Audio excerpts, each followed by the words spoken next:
Capítulo 17. Alguém faça para mim, não quero assumir a responsabilidade. Mentalidade de deserto 2. Tomou Tera a Abraão seu filho, e a Ló, filho de Harã, filho de seu filho, e a Sarai, sua nora, mulher de seu filho Abraão, e saiu com eles de Ur dos Caldeus para ir à terra de Canaã. Foram até Harã, onde ficaram. Gênesis capítulo 11, versículo 31. A responsabilidade é frequentemente definida como nossa responsabilidade à habilidade de Deus. Ser responsável é responder às oportunidades que Deus tem colocado diante de nós. Deus deu ao pai de Abraão uma responsabilidade, uma chance de responder à sua habilidade. Deus colocou diante dele a oportunidade de ir a Canaã.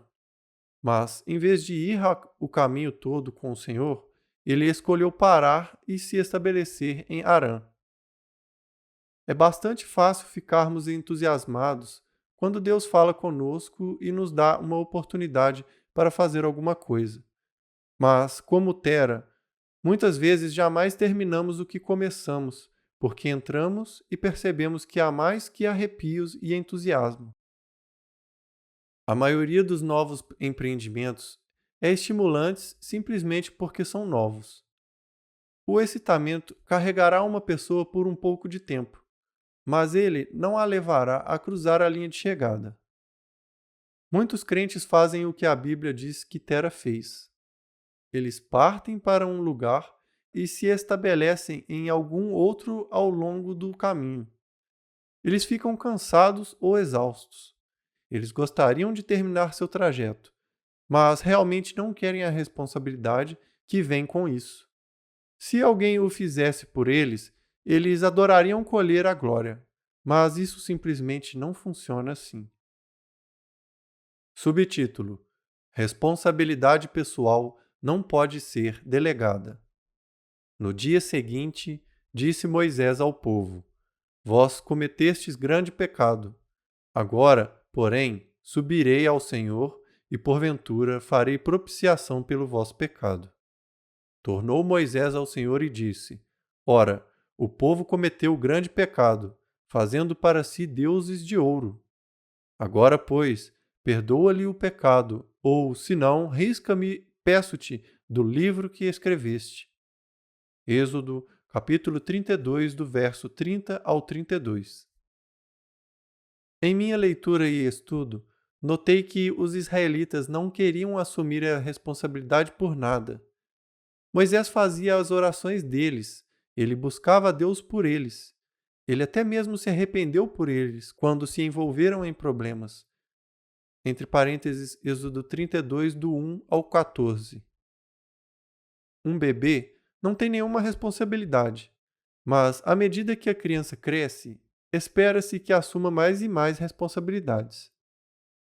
Um dos principais papéis de um pai é ensinar seus filhos a aceitar responsabilidade.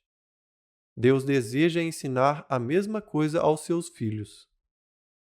O Senhor me deu uma oportunidade para ser ministra em tempo integral, para ensinar sua palavra no rádio e na televisão nacional, para pregar o Evangelho em todos os Estados Unidos e em outros países, mas assegurado que ao lado da responsabilidade desse chamado, do qual muitos nada sabem.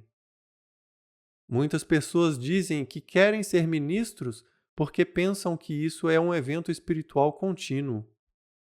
Muitas vezes as pessoas se inscrevem para um emprego em nossa organização pensando que a maior coisa que poderia acontecer com elas seria tornar-se uma parte de um ministério cristão. Mais tarde, descobrem que têm de trabalhar lá o mesmo que em qualquer outro lugar. Têm de se levantar e chegar lá na hora, submeter-se à autoridade, seguir uma rotina diária, etc. Quando as pessoas dizem que querem vir trabalhar conosco, digo-lhes que não flutuamos em torno de uma nuvem o dia inteiro cantando aleluia. Trabalhamos, e trabalhamos muito. caminhamos em integridade e fazemos o que fazemos com excelência. Claro, é um privilégio trabalhar em um ministério, mas tento mostrar aos novos candidatos que, quando os arrepios e a excitação tiverem diminuído, eles nos encontrarão esperando deles altos níveis de responsabilidade. Subtítulo: Vai ter com a formiga.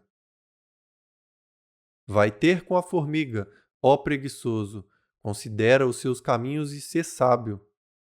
Não tendo ela chefe, nem oficial e nem comandante, no estio prepara o seu pão, na cega ajunta o seu monumento. Ó preguiçoso, até quando ficarás deitado? Quando te levantarás do teu sono? Um pouco para dormir, um pouco para tosquenejar, um pouco para encruzar os braços em repouso, assim sobreviverá a tua pobreza como um ladrão, ou um que viaja com passos vagarosos, mas com certeza que se aproximam, e a tua necessidade como um homem armado, tornando-o desamparado. Provérbios capítulo 6, versos 6 ao 11. Essa mentalidade preguiçosa que os israelitas tinham era uma das coisas que os mantiveram por 40 anos no deserto, fazendo uma viagem de 11 dias. Gosto de ler essa passagem de Provérbios, na qual nossa atenção é chamada para a formiga que, sem ter qualquer supervisor ou capataz, supre a si própria e a sua família. Pessoas que sempre têm de ter alguém empurrando-as realmente jamais farão qualquer coisa grande. Aquelas que apenas fazem o que é certo quando alguém está olhando também não irão longe. Devemos ser motivados de dentro para fora, não de fora para dentro. Devemos viver nossa vida diante de Deus, sabendo que Ele vê tudo e que nossa recompensa virá dele se persistirmos em fazer o que Ele nos pediu. Subtítulo: Muitos chamados, poucos escolhidos. Porque muitos são chamados, mas poucos escolhidos. Mateus capítulo 20, versículo 16. Certa vez, ouvi um professor de Bíblia dizer que esse verso significa que muitos são chamados ou lhes é dada uma oportunidade para fazer alguma coisa para o Senhor, mas muitos poucos desejam assumir a responsabilidade para responder a esse chamado. Como mencionei em um capítulo anterior, muitas pessoas têm força de desejo, não força de caráter. Pessoas com mentalidade de deserto querem ter tudo e fazer nada. Subtítulo: Levante-se e vá. Sucedeu, depois da morte de Moisés, servo do Senhor, que este falou a Josué, filho de Num, servidor de Moisés, dizendo: Moisés, meu servo, é morto. Dispõe-te agora, toma o seu lugar, passa este Jordão, tu e todo este povo, a terra que eu dou aos filhos de Israel. Todo lugar que pisar, a planta do vosso pé, vo-lo tenho dado, como eu prometi a Moisés. Josué capítulo 1, do verso 1 ao 3. Quando Deus disse a Josué que Moisés estava morto, e ele devia tomar o lugar e conduzir o povo através do Jordão à terra prometida, isso significava muita responsabilidade para Josué. O mesmo é verdade para nós quando nos adiantamos para reclamar nossa herança espiritual. Jamais teremos o privilégio de ministrar sob a unção de Deus se não desejarmos assumir nossa responsabilidade seriamente. Subtítulo: Agora é tempo favorável. Quem somente observa o vento e espera que todas as condições sejam favoráveis, nunca semeará, e o que olha para as nuvens nunca cegará. Eclesiastes capítulo 11, versículo 4. Em 1993, quando Deus mostrou a mim e ao Dave que Ele queria que fôssemos à TV, Ele disse: Estou lhe dando a oportunidade de ir à televisão, mas, Se vocês não aproveitarem essa oportunidade agora, ela jamais se apresentará a vocês de novo. Talvez, se Deus não nos deixasse saber que a oportunidade era para aquele momento em particular apenas, poderíamos ter procrastinado. Afinal de contas, estávamos finalmente em uma posição em que poderíamos nos sentir confortáveis. Por 9 anos, estivemos no processo de dar à luz aos ministérios Vida na Palavra. Agora, Deus subitamente estava nos dando uma oportunidade para alcançar mais pessoas, o que desejávamos fazer de todo o nosso coração. Entretanto, para fazer isso, teríamos de deixar nossa posição confortável e assumir novas responsabilidades. Quando o Senhor pede ao seu povo que faça alguma coisa, há uma tentação para esperar por uma época conveniente. Entre parênteses, Atos capítulo 24, versículo 25. Há sempre uma tendência para reter, até que não nos custe nada ou não seja tão difícil. Eu o encorajo a ser uma pessoa que não tenha medo de responsabilidade. Ao encontrar resistência, você construirá sua força. Se fizer apenas o que é fácil, sempre permanecerá fraco. Deus espera que sejamos responsáveis e tomemos conta de tudo o que Ele nos dá. Façamos alguma coisa com isso que produza bom fruto. Se não usarmos os dons e os talentos que Ele tem nos dado, então não estaremos sendo responsáveis com o que Ele nos tem confiado. Subtítulo: Esteja preparado. Vigiai, pois dai muita atenção e sede cautelosos e ativos, porque não sabeis o dia nem a hora. Mateus capítulo 25, versículo 13. Mateus 25 é um capítulo da Bíblia que nos ensina o que devemos estar fazendo enquanto esperamos a volta do Mestre. Os primeiros 12 versos mostram as 10 virgens, 5 que eram tolas e 5 que eram sábias. As tolas não queriam fazer nada de extra para estarem certas de que estavam preparadas para encontrar o noivo quando ele retornasse. Elas fizeram o estritamente necessário com o que poderiam passar. Elas não queriam andar a milha extra, então levaram apenas a quantia de óleo de que precisavam para suas lâmpadas. As virgens sábias, entretanto, foram além do que elas absolutamente precisavam fazer.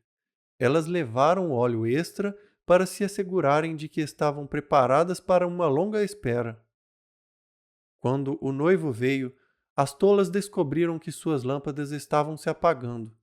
E elas, é claro, queriam que as sábias lhes dessem do óleo delas. É isso que geralmente acontece. Pessoas preguiçosas e procrastinadoras sempre querem que aquelas que trabalham duramente e assumem suas responsabilidades façam por eles o que eles mesmos deveriam estar fazendo. Subtítulo: Use o que lhe foi dado. Servo mau e negligente. Mateus capítulo 25, versículo 26. Mateus 25, então, registra uma parábola que Jesus contou sobre 3 servos aos quais foram dados talentos que pertenciam ao mestre deles. O mestre então viajou para um país distante, esperando que seus servos tomassem conta de seus bens enquanto ele estava ausente. O homem que recebeu 5 talentos usou-os.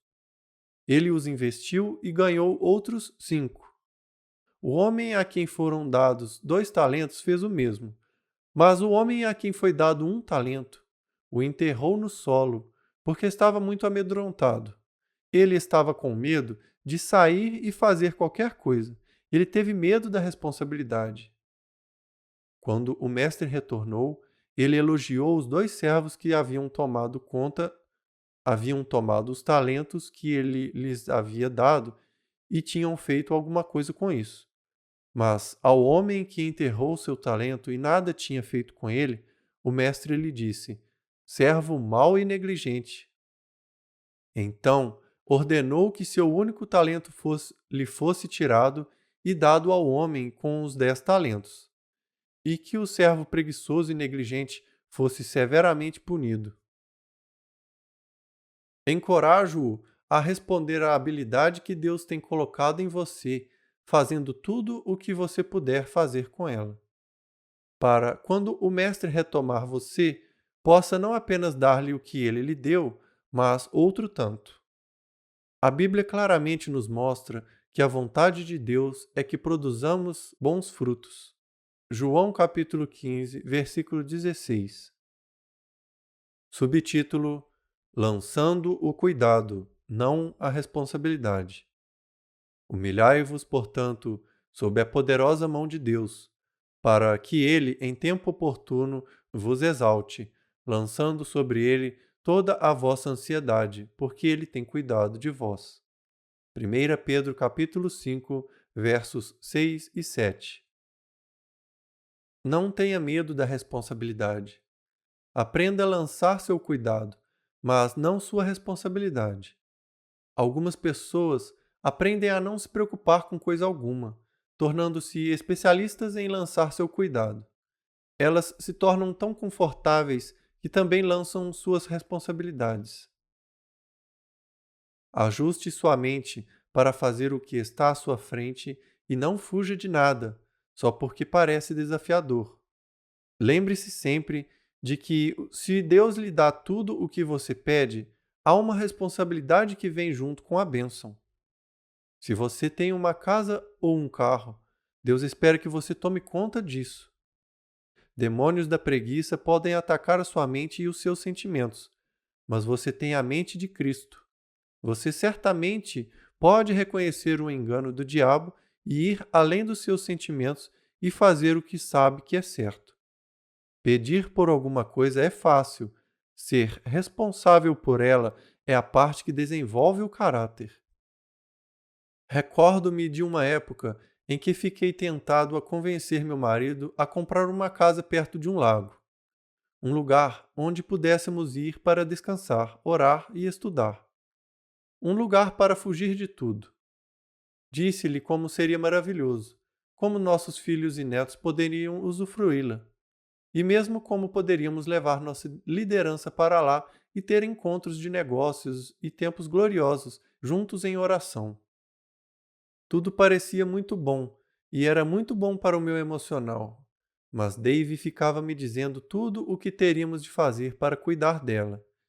Ele me lembrou de como já éramos ocupados e que não tínhamos tempo para assumir a responsabilidade de outra casa.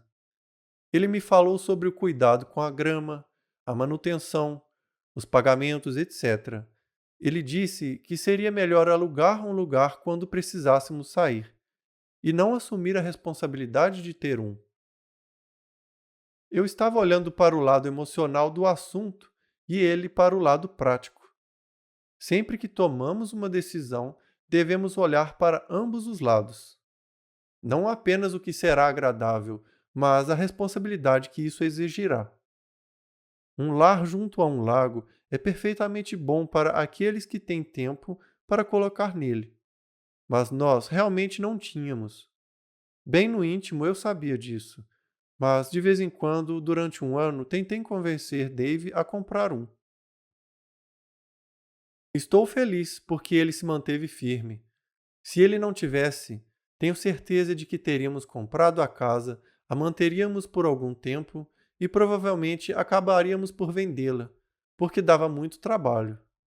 Quando isso terminou, amigos nossos compraram uma casa junto ao lago e nos deixavam usá-la quando nossa agenda e a deles permitissem.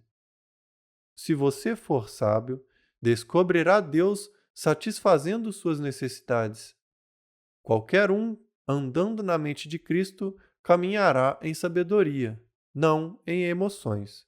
Seja responsável.